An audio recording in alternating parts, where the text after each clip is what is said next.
Hello, friends and fans. You are listening to part 2 of a 2-part episode.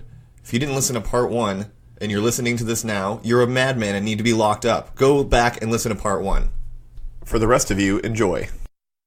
One effect that we really don't think of, even though we kind of still do this, at least the dirtbags among us do, embezzlement was actually like a huge deal at that time. And when we think of embezzlement now, we think of embezzling money, like cooking books and stuff like that. Right. But in this period, he means like stealing materials. Nice. So it was such a serious problem that like workers considered it part of their wages to steal shit from work. Sounds familiar. Which, if only it were that good now. Yeah, right. I mean, I guess depending on where you were, like when I worked at the bakery job, I would get all of my food from work. I considered that part of my wages. So whatever food we were throwing out, I would take. Or if even if we weren't throwing out, I would just mark it off. Say like, oh yeah, this is expired now, and then just steal it. Yes.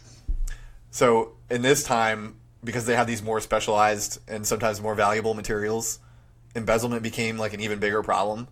And so in the workshops, you couldn't supervise the workers and make sure that they weren't stealing shit. But in the factories, you can have a supervisor there watching everyone to make sure that they aren't stealing, and you can search all the employees on the way out to catch any thieves. Right. And grope their women and children. Yes, right. Clearly. Just part of your wage, right? So, yeah, I think another good reason to go back to the workshop system is that it makes it easier to steal shit, and we should do that. Yeah, absolutely. Yeah. I'm on board with it, yeah. So, Szostak buries a significant lead in the next section. Because goods became less local and became sold at higher volumes, sales began to occur by sample as opposed to face-to-face. So, like nowadays, if you are to order parts for an industrial operation, right, you wouldn't like go to the place that made it and inspect the whole lot of goods, because you'd be like, if you were trying to make a circuit board, and you're making a run of 100,000 circuits, you need 10 million resistors or whatever.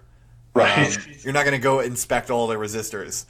The factory that makes them will send you sample components, which you then test on a prototype, and then if the sample is good, then they'll sell you the huge lot of the goods.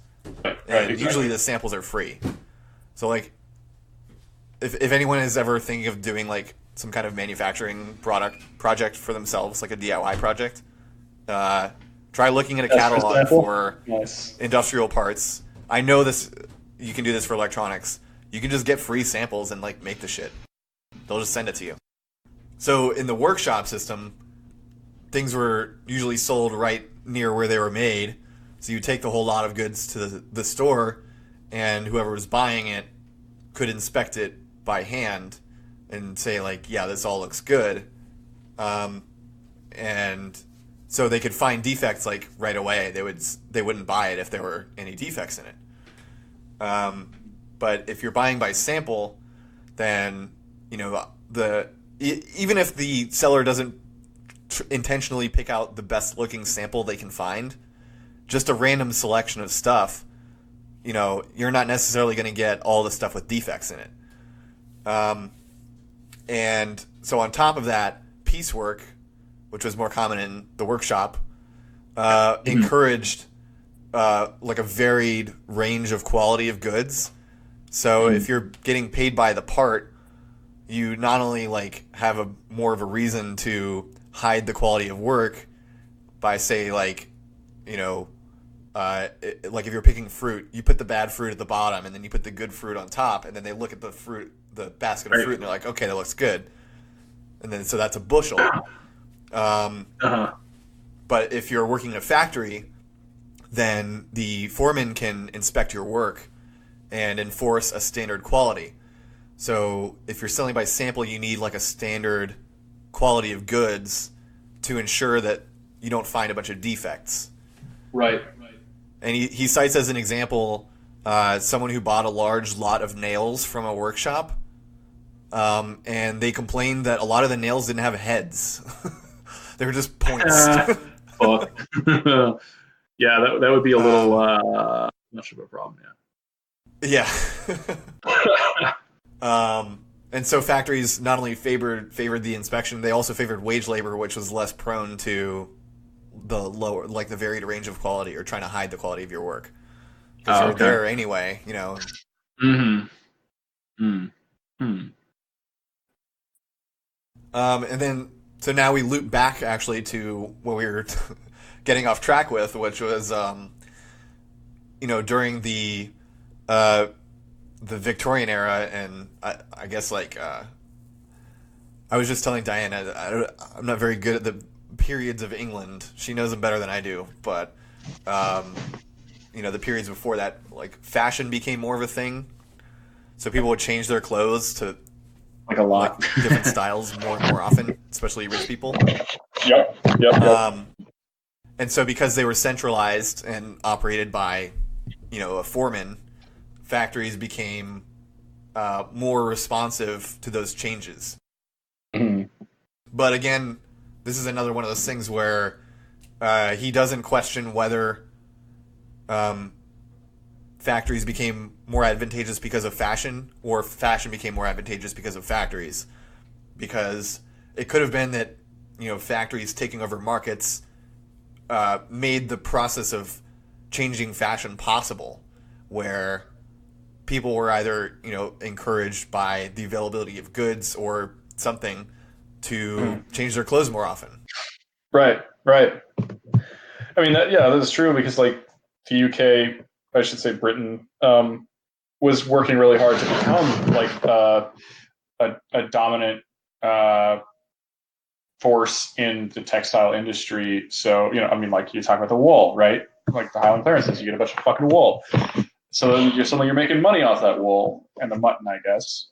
And Wales is going to pay for it. That's right. And Wales is going to pay for it. And so then you got all this fucking wool. And then also at the same time, let's not fucking forget that there's these places where a bunch of slaves are picking a bunch of cotton and making cotton textiles, and that's fucking cheap. So between that and the wool Irish industry, right? Yeah, everybody knows the Irish. We're wool pickers. So then basically there's. This is basically one reason why textiles are kind of a famous example of like capitalist exploitation. It's just like it led to these kind of vicious circles of like you get the cheap textiles from the fucking slave labor, plantations and shit. You fucking push a bunch of people off their land so you can make more sheep and make more wool and make more money off that wool. Suddenly you've got a glut of textiles. What are you going to do? You're going to make even more fucking money by making it into like fashionable clothing and sell people on, like you said before, sell people on luxury. But now luxury suddenly is fucking everywhere because you cheapened all this shit and you made it more accessible to everybody. But like, yeah, we don't really think of luxury as like being able to get new clothes all the time. Yeah. I think it's because we've been raised in the fast fashion culture, But like, yeah. It's not a I'm a thing. Yeah, I've had multiple experiences with it. Like Indonesia is a place where there's a lot of textile processing, but it's also a place where you would commonly see in many places where I lived, you would meet people who had literally 2 T-shirts to their name, Oh, wow. and and one was their nice T-shirt that they would keep clean, and one was their working shirt, and they had like one pair of shorts, or something like that, and like maybe a pair of slacks to go to like church or mosque or something, and that's it. That's what they've got, and at the same time, Indonesia is a place where there's a ton of textile and other clothing fabrication plants. Nike's huge there. All this other stuff. Yeah, it's You like go to restaurant like workers here going hungry. It's just fucking madness. exactly. It's absolute fucking insanity. It's so clearly unethical, and uh, it's absurd, right? So yeah, I mean, it is it is kind of weird. Like, I mean, I love just having a bunch of clothes. I mean, I'm used to it, right? I have a lot of shirts. I have a few pairs of jeans that I like, and some like fucking few flannels that I enjoy. And I've kind of gathered a lot of these over the years. But the fact is that I was able to. I had that amount of discretionary income, such as it is. Um, Now, I think that kind of mundane luxury of like the average worker in like a highly industrialized country like the States, where we kind of get bribed into submission in a way. I think that like that kind of comes into that kind of reactionary conservative, like oh, you're all just spoiled, you don't really know what it's like, so you shouldn't complain about being exploited, right? That's definitely not what I'm saying, obviously, right? Like, you should have nice things, everybody should have nice things. And so it's interesting how like the very very basic uh mundane luxuries of a 21st century like millennials closet like mine or yours, and But probably most also, of if you only want two shirts, that should be okay. Like, well, exactly, people get right. ostracized for Don't wearing the same clothes every day don't get here. pushed into consumption just because of somebody else's stupid opinion, right? Yeah, This is relevant exactly to. I'm glad you put it that way. This is relevant to the whole like the fashion cycle and the glut of textiles and everything that was happening at that time in the like early 1800s, right? Is that suddenly there was all this stuff that was accessible, and then it was like you had to keep up with your class in a way, or else you would be ostracized and yeah. seen as some kind of weirdo, right? But in order to keep up with your class, you had to obviously participate in a level of consumption that was implicitly unethical, because of the level of just god awful exploitation that was going on in textile and like fabrication and everything like that. So Yeah, I mean, I think like clothing still remains the primary class signifier. Like, oh yeah, we I make mean, fun it of generally rich is. people It for generally like is. being like yacht owners all the time and stuff like that, or Right, like right. having fancy cars. But like, really, the first thing that any rich person would notice is your clothes. Yeah, that's yeah. Your clothing, um, whatever you wear, whatever you append to yourself, is generally going to tell people um, most of the sort of class signifiers that they're looking for. And so that's always really interesting, um, running into that, just in public or at work, because you're like, oh, like this person, they're only one formal rank above me on this team, but I can tell that they like have a rich daddy because they show up in this kind of clothing and they act like this and blah blah blah blah, right? And like they can also tell that I don't have a rich daddy, and so like them being a manager in this nonprofit or something is pretty much just like that's just like a fucking resume filler for them. They're just doing it Right. so that they can later take over some company, and not look like a total idiot, right? And own someone Um, online by saying, "Oh, I helped the homeless. What have you done right? for me?" Yeah, exactly. It's all just fucking tokens at the carnival for them, you know. For us, we're the fucking carnies. So yeah. So, to wrap up the Szostak article, basically, the Industrial Revolution was almost certainly spurred on by an increase in long distance transportation and the interconnectedness of transportation. The fact that England, which put significant effort in creating and maintaining a rapid and connected transportation network, led the world in industrialization, supports this, I think. Um, yeah. I thought that article was very interesting. I'll definitely link it in the show notes. You'll have to get it through Sci-Hub because it's behind a paywall. or pay like $48 to read it. Easy choice, I think. Yeah. Szostak, I read a few pieces by Szostak in grad school, so I'm glad that you brought him into this. Yeah, like definitely a significant name. But if you go to academia.edu and you log in with like, if you have like a Facebook account or a Google account. Is there a preprint? I think there might be. There's at the very least, it looks like there's at the very least like a couple literary reviews that you can kind of read in order to get an idea of what Szostak says about some things. But I'm not sure. So, just give it a stab. Is it Szostak? Yeah. I think it's Szostak. That's how I heard it. Szostak. Oh, okay. I thought the SZ was just pronounced like an S. Szostak? Well, I'm sure that... But I'm very stupid, so I'm probably wrong. Notice. If you learned it in grad school, you probably heard the correct pronunciation. Well, I mean, probably not. There were so many idiots in grad school. True.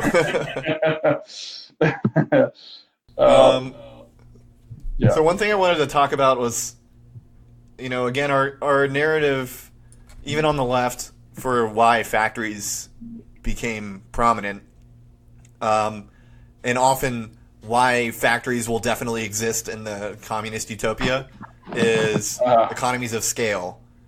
Yes. And so the idea is that large factories they're just simply more efficient at producing goods than smaller scale production. And so we need factories, even in communism, because otherwise we're wasting materials and energy. So Right. I wanted to figure out if material, physical, and energy economies of scale actually exist. Okay.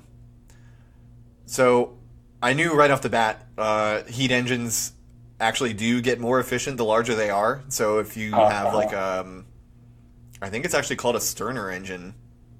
It's like the ideal engine. The larger it is, the more efficient it is.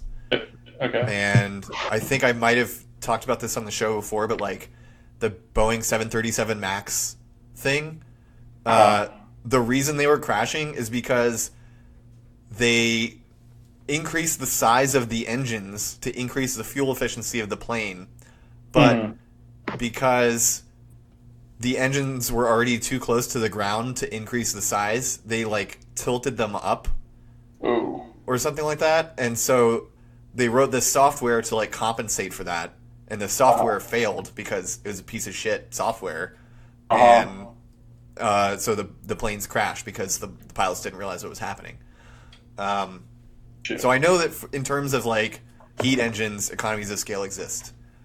Now, whether factories are powered by heat engines is a different story. Whether it applies to the rest of the shit that happens in there, again, different story. So I tried to look for studies that looked for whether or not economies of scale were a real thing. I couldn't really find anything because every search term I could come up with was basically like really specialized, like industrial science. Right. Didn't really have anything to do with what I was looking for. So I ended up asking young Neocon if he knew anything about it, since he's really well read on ecological economics and stuff like that. So I'm just going to read what he said directly. This was in a DM, which is why it's structured this way.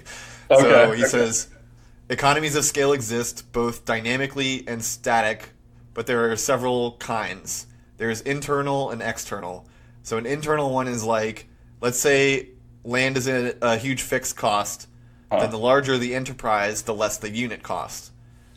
External static economy of scale is where multiple producers in an area drive down each other's factor prices, like software networks. Right. An internal dynamic economy of scale is that big corporations have lower internal discount rates and lower costs of financing, so growth is faster via R&D. And external dynamic economy of scale is like the intellectual commons. So they do exist, but they often self-cancel, or will be completely wiped away, or will be enforced via monopoly, or will be enclosed and privatized, or will be matched by diseconomies of scale. Okay. Okay. Okay. Yeah. So Thanks, young essentially, Neocon. yes. Thank you again for explaining something that is bigger than the words you used. Somehow. Uh, that's fascinating. Yeah, no, that I kind of get that. Like, essentially, that like the effects are canceled somehow by some other. Yeah, like it's very complex. It's not a straightforward Right, thing. right. Exactly. Okay, yeah, I'm glad that he also broke down some of these different sort of subtypes. That's very like crystallized. Yeah. There's a lot to get into there that I don't even want to start to try to flesh out loud. Because I think I'm actually well behind young neocon in terms of my awareness of like the theories of this and that economic model. But even two of those, though, so like I Mm-hmm. didn't really say like what I thought about the whole economies of scale thing, which is my feeling on it is that most of what we call economies of scale is really just the larger a factory is, the more likely it is to be owned by a larger business, and the larger a business is, the more market power they can command.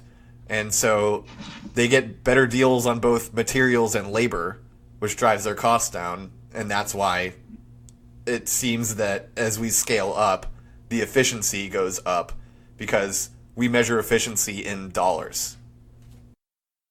Right. Yeah. Exactly. And this is yeah. Yep.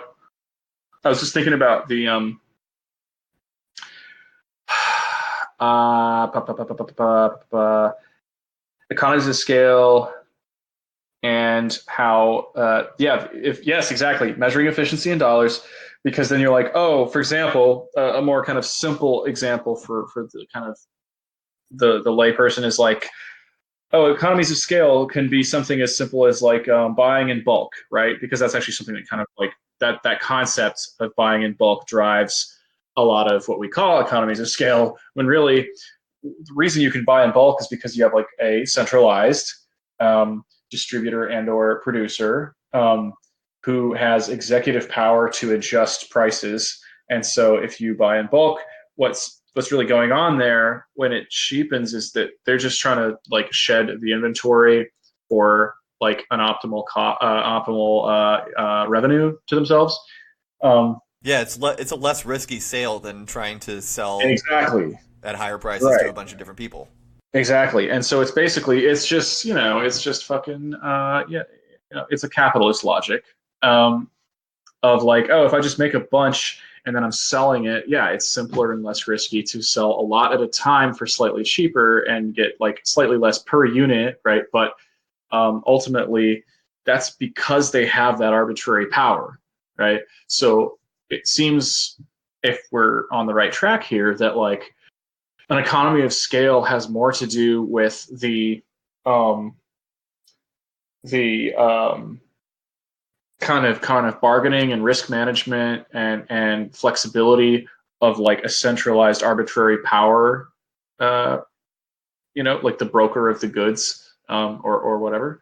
Um, so economies of scale, it, like do they, the Stirner engine is an example of like a heat engine that does that, but like beyond financial scale, like Oh, how it's does it even Sterling, work? not Sterner. Sorry. Sterling. Okay.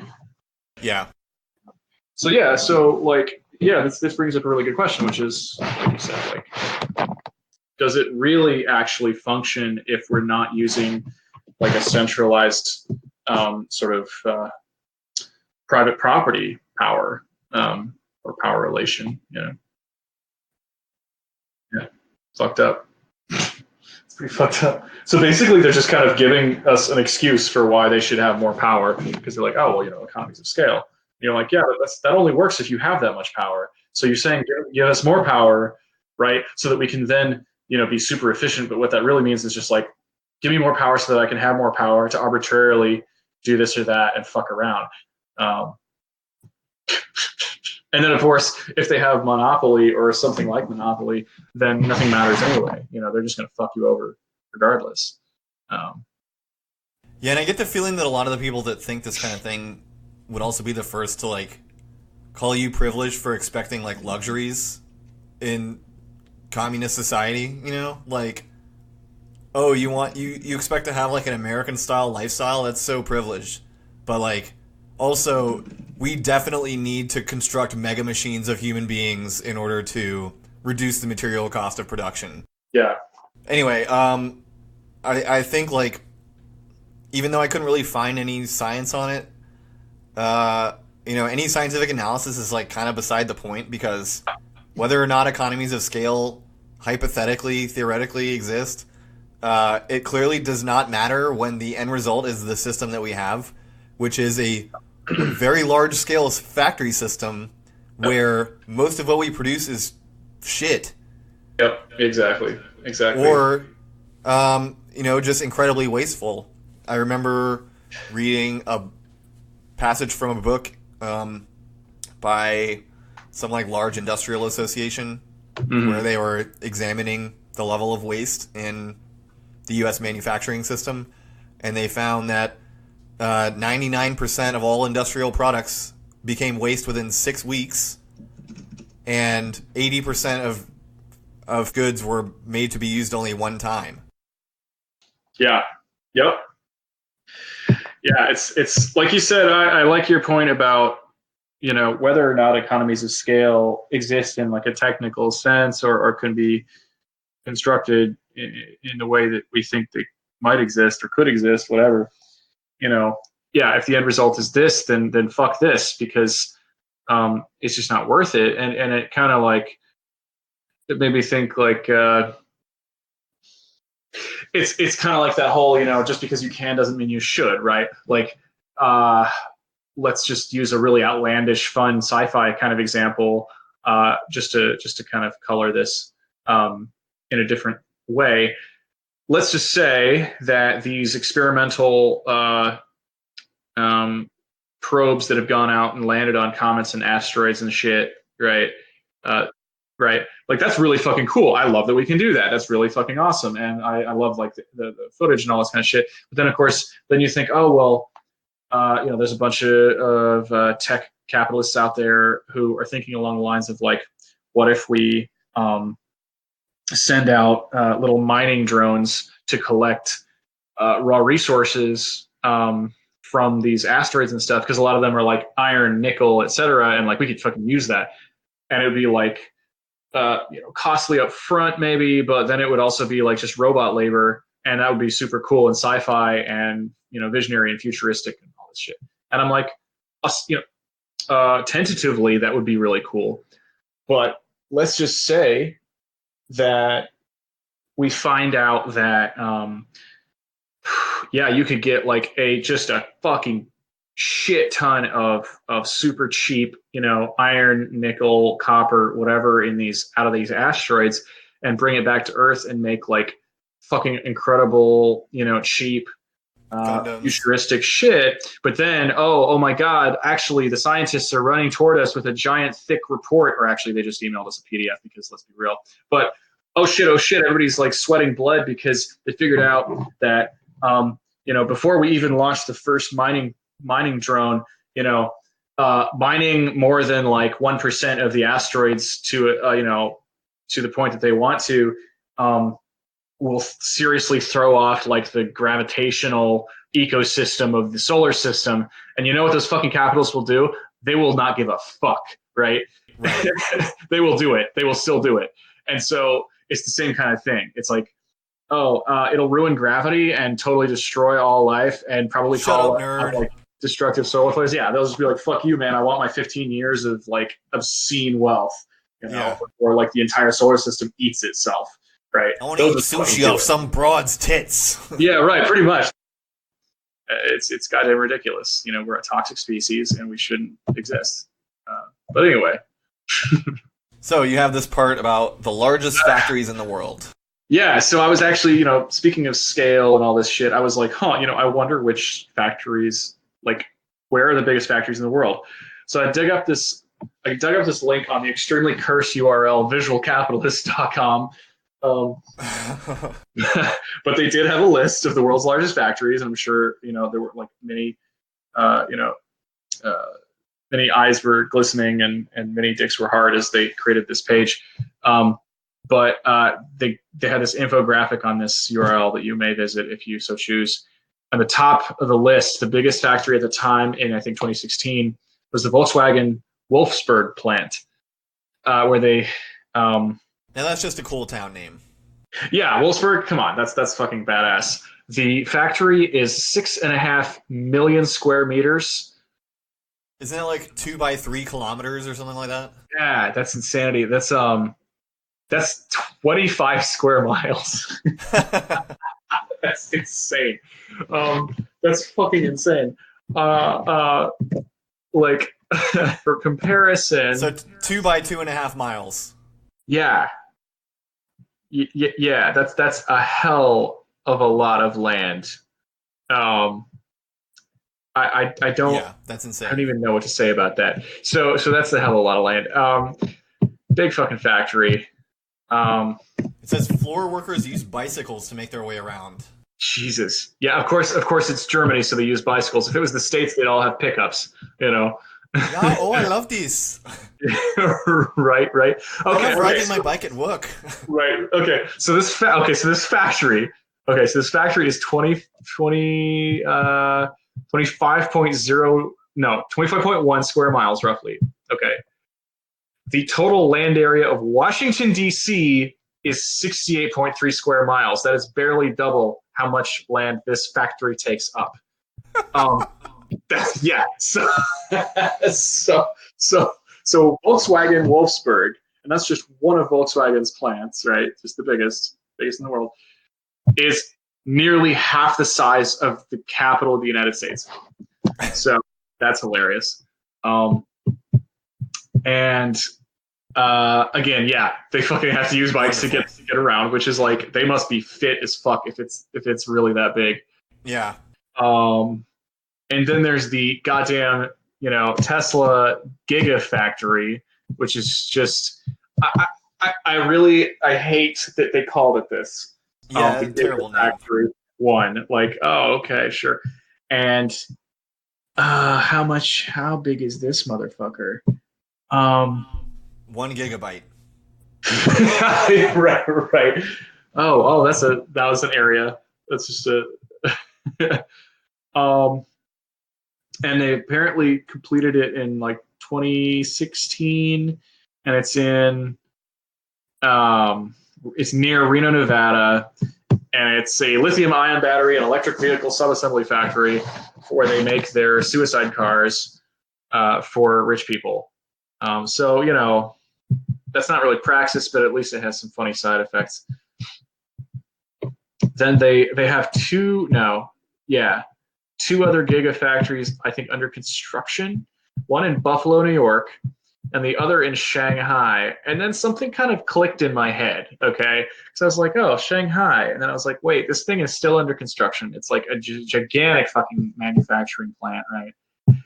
And so I went and I Googled it, and I found this Guardian article that I saw a while back in 2017, which is about like the basically just figuring out which cities of the world are going to suffer the most from climate change, which, I'm laughing because of the Gigafactory. I'm really, really sad for all the people in these cities, especially because these are big fucking cities. Yeah. I mean, it is a disaster, and it's like, that's not what I'm laughing about. I feel terrible, and it, keeps me awake at night sometimes. We're not laughing at the suffering of poor people. We are laughing at the suffering of I'm laughing at the suffering of fucking Elon Musk.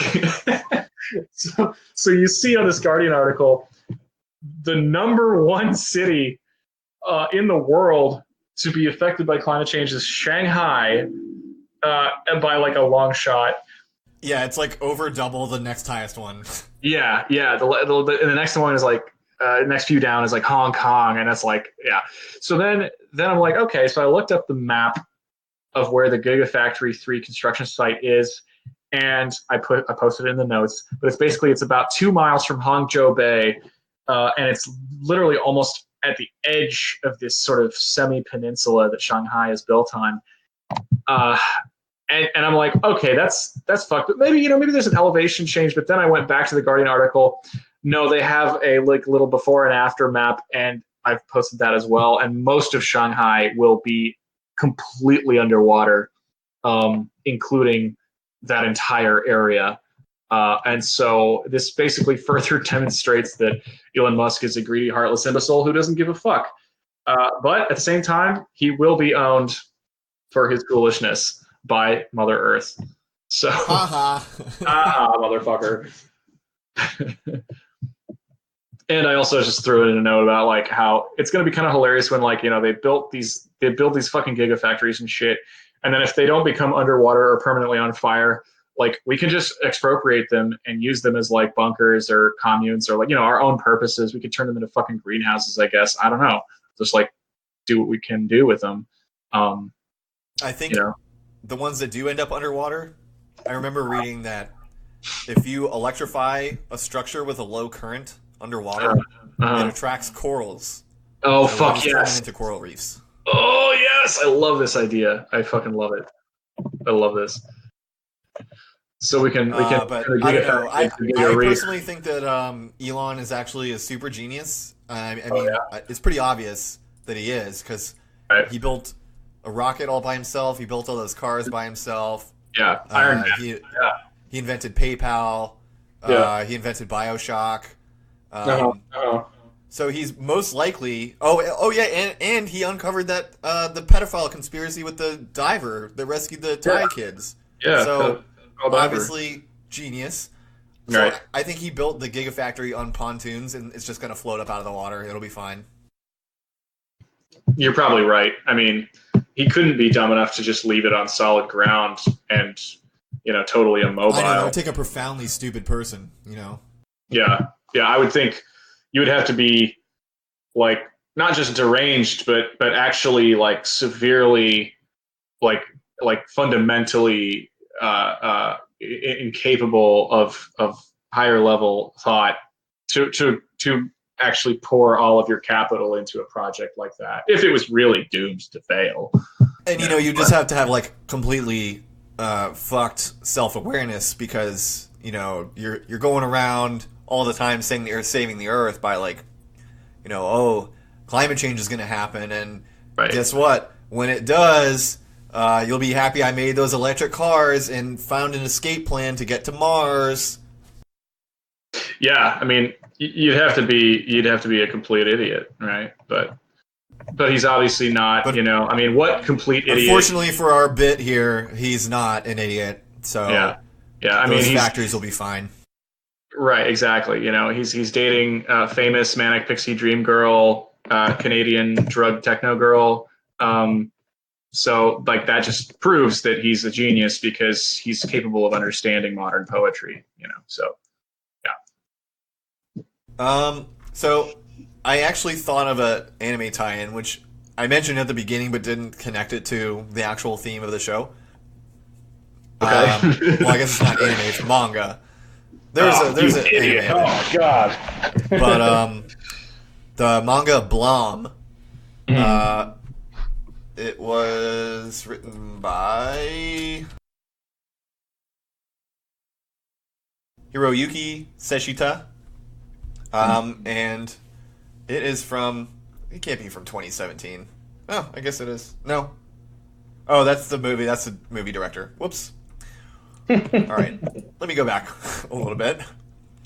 So, it is by Tsutomu Nihei. And it is from 1996 to 2003. And it's basically about a future where humanity built these automated factories and manufacturing robots to construct cities. Okay. And they basically got totally out of control and built a structure that's just in the series called The City in capitals.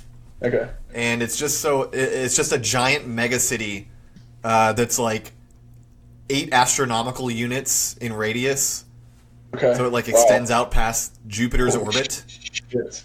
And it's just this giant dystopian fucking mass of construction work Uh-huh. that's constantly changing. Uh-huh. Humanity is barely hanging on by a thread because, everyone got so fractured, I guess, that, like, I haven't read through the whole thing, so I don't know the whole story, but what I put together is the robots were controlled by something called a net terminal gene, which was basically like an interface into the computer network that controls them. Okay. And that trait evolved out of humans. So the main character is actually looking for someone with this gene so they can stop the city from being built. And so the robots have just been going crazy. And they also build this army that they call the Safeguard, which is just like a killer robot army that protects the city from intruders who are anyone who doesn't have the net terminal gene, which means any human. So it's a really cool manga. The only reason I haven't read through the whole thing is just because I'm bad at reading books. Oh, right, yeah. So I haven't, been able to focus and read the whole thing through. But it's really cool style. Like, it's visually really interesting. It's very goth, I think. It's like cyber goth. Nice. And it's basically just like what would happen if gentrification went wild to the most extreme degree possible. Yeah, I really want to read that. I actually didn't know that was the premise. Like, I'd heard the name of it before. I knew that it was like a well-known title, but I didn't know that was the premise. And it sounds fascinating, and I really want to get into that. So yeah. Could you post? Another thing that's really cool about it is there's very little dialogue, so it's almost entirely visual. Oh, sweet! Yeah, I love that. Yeah, I really had a lot of fun reading animes or mangas like that before. There was one that was like an indie manga that was really super weird and like sort of psychological that I read once. That it was like almost no dialogue, and so you're just trying to like follow like the person's mental journey. Yeah, that sounds cool. But anyway, yeah. So is there like since we're on the topic, and I actually haven't read this, but I would like to. Is there like a particular website where you're reading this one, or are you reading it physically? Well, I used to read it on Kiss Manga, but that is like fucked now. So you might be able to find it on MangaDex, MangaDex. I'll link it in the show description. Okay, cool.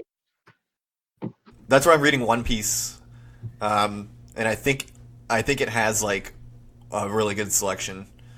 Nice. The physical books are kind of expensive. I think it's like 6 volumes, and they're like $35 each. Oof. They're pretty thick, but still, that's a lot for a book. Yeah, and you need 6 of them. So I cannot afford to collect mangas, even the ones I love, like Berserk. It's like I keep looking for them in the used bookstore. But people just never get rid of the good ones, Right, exactly. So there's volume 3 through 400 of One Piece, which is like the 8-year-old ones or something like that, Right. So I just looked it up on MangaDex, and it looks like it is available there, which is awesome. I think at the very least worth looking into. And there's a couple anime adaptations. There's a series that I have not seen, which is supposed to be like meh. And there's a Netflix movie, which I enjoyed because it looked cool and, it's a fun anime movie. It's not like anything to write home about or anything like that. And last time I tried to watch it, I don't know if it was just like network problems or something, but everything seemed really out of sync or like jittery or something like that. Like it was dropping frames. So I don't know if that was the style and I just didn't notice before because I was like really stoned or something like that, or if that's what it actually looks like. So just a warning, I guess. You're too stoned for the lag. Yeah.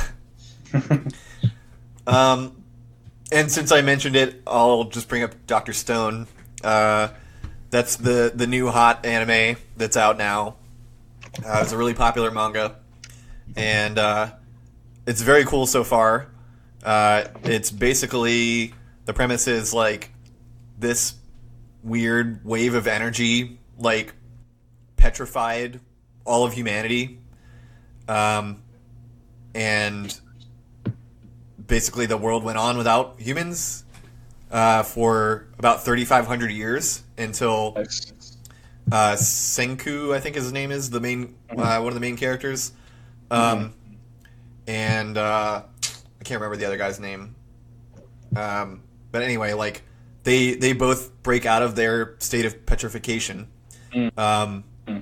I think they were both in a cave that was dripping nitric acid onto them, and that's what got him out of it. But I might be remembering that wrong. But anyway, Senku is like a genius scientist guy. He's like Rick from Rick and Morty, but like not a dickish alcoholic. Right. So he starts rebuilding civilization, and he enlists the other guy's help because the other guy is like just a big meathead, so he can do all kinds of manual labor stuff. And so they're trying to rebuild civilization, basically, and it's very cool. It's on episode 3 or 4 now, so check that one out. Very cool. Highly recommend. And it's another, like, I feel like lately there have been a lot of series where the villains have had more, like, understandable motivations, because the main villain that emerges early on is like, hey, civilization was, like, fucked before we all got petrified, so we shouldn't, like, reproduce that. That would be bad. Yeah. And he like, tells a story of, I think it's supposed to be him, but just,